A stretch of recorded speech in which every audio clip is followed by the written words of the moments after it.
রাজবাড়ী পাংশা উপজেলাতে এবারের এই প্রধানমন্ত্রী তারেক রহমান ঘোষিত যে খাল খনন কর্মসূচি, এটার পাইলটিং পর্যায়ের কাজ চলছে। এখানে উপজেলার পাটকা ইউনিয়নে ৫ কিলোমিটার, আর আপনার যশা ইউনিয়নে ওখানে আছে আপনার ৯ কিলোমিটার। পেঁয়াজের চাষ করি, সময়তে ধরেন পেঁয়াজ যখন হয়ে যায় তখন কিন্তু বিশাল আকারের দেওয়া হয়, যেটুক পানি হয় সুন্দরভাবে খাইল দিয়ে বেড়া চলে যায়। এই গভীরতা হয়েছে, পানিটা যদি বেঁধে রাখি তাহলে দেখা যাচ্ছে কি বৃষ্টি নামলে আমরা হয়তো অতি সহজেই এই পাটটা পচাইতে পারবো। 10টা গ্রামের সম্পত্তি এই মাঠে আছে। এই খালটা হওয়াতে আমাদের অনেক উপকার হয়েছে কৃষকের জন্য, পেঁয়াজের জন্য সবচাইতে বেশি উপকার। কোনো জায়গায় পানি বাঁধিয়ে থাকবে না, বৃষ্টি হওয়া মাত্রই পানি নামিয়ে চলে যাবে, এটা হলো একটা। আর এই যে ধান, পাট, এগুলোর জন্য উপকার আছে, প্রতিটা ফসলের জন্যই উপকার। আমার বাড়িতেই আছে, আমার বাড়িওয়ালা কৃষকের কাজ করে। আমার বাড়িতেই আছে আমার 3 মেয়ে বিয়ে থা দেওয়া আছে, ঝামেলা আমার কোনো ইনকাম করার মানুষ নাই। তা আমরা মহিলা মানুষরা এই খাল কাটা কাজে আসি, আমাদের অনেক উপকার হয়েছে। 236 জন কাজ পাইছি আমরা দিন 500 টাকা করে পাবো। এই কাজ পাওয়াতে আমরা গরিব মানুষ খুব সুবিধা হয়েছে আমাদের। আমরা এতদিন কোনো কাজ টাজ ছিল না, বাড়িতে এই হাঁস মুরগি গরু ছাগল পুষিছি, তাই এই খালের কাজ আসাতে আমাদের খুব গরিব মানুষের খুব উপকার হয়েছে। আমাদের এই খালটা গড়াই নদীর সাথে সংশ্লিষ্ট।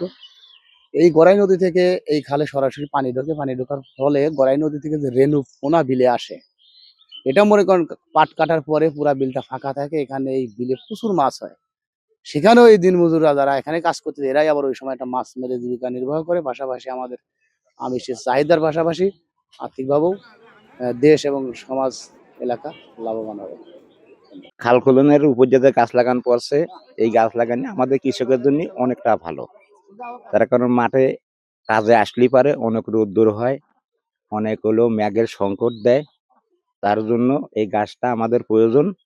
এই গাছের নিচে আমরা আশ্রয় নিতে পারি, তারপরে আবার আশ্রয় নিয়ে আবার 20 মিনিট কাজ করলাম, আবার এসে ওখানে রেস্ট নিলাম, একটু পানি খেলাম। তাতে আমাদের কৃষকের খুব ভালো কাজ হয়েছে। এটা সরকার খুব অনুদান আমাদের পক্ষে খুব সুবিধা করে দিয়েছে। 5,000 কৃষক উপকৃত হবে এবং এদের প্রথম উপকৃত হবে যে আমাদের এলাকাটা পাট চাষের এলাকা, এবং এই খালে হাজার হাজার মন পাট মানে পচায়ে এখানে ধৌত করা হয়। এবং এখানে 4টা, এই খালে সর্বমোট 4টা রেগুলেটর রয়েছে, সুইচ গেট যাকে বলে। এই সুইচ গেটগুলো যখন পানি আসবে তখন বন্ধ করে রাখা হয়, এবং পাট ধোয়ার পরে যখন পানির প্রয়োজনীয়তা শেষ হয়ে যায় তখন এখান থেকে আবার পানি ছেড়ে দেওয়া হয়। ইউনিয়ন পরিষদের যে খাল খনন হচ্ছে সেটার তদারকির দায়িত্বে আছি। সেক্ষেত্রে আমি আমাদের যারা লেবার আছে তাদের উপস্থিতিটা নিশ্চিত করতেছি স্বচ্ছতার সাথে, এবং তারা নিয়মিত তাদের হাজিরাটা নিশ্চিত করি, এবং তারা তাদের যে হাজিরা অনুযায়ী যে প্রাপ্যতা তারা তাদের ব্যাংক অ্যাকাউন্টের মাধ্যমে তারা তাদের মজুরিগুলো পাচ্ছে। তাদেরকে আমরা প্রতিদিন চেষ্টা করতেছি, আমাদের মানে আমরা প্রতিদিন যে দেখা, প্রতিদিন সকালে একবার যে দেখা, বা বিকালবেলা 3টার সময় যে শেষ হয় তখন আমরা যে দেখা, এগুলো আমরা রেগুলার কন্টিনিউ করতেছি। প্রতিদিন চেষ্টা করতেছি যাওয়ার জন্য, যে এগুলো যাতে কোনো অনিয়ম বা উল্টাপাল্টা কোনো কিছু না হয় আমরা দেখার চেষ্টা করতেছি। 7,500 খাল খনন প্রক্রিয়া শুরু হয়েছে। তার ধারাবাহিকতা পাংশা উপজেলায় পাটকা ইউনিয়নে 3 কিলো 3.97, আর আপনার যশাই ঠেকিপাড়া খাল খননে 9 কিলো খাল খনন চলমান রয়েছে। কাজ প্রায় 90% কাজ সম্পূর্ণ হয়েছে।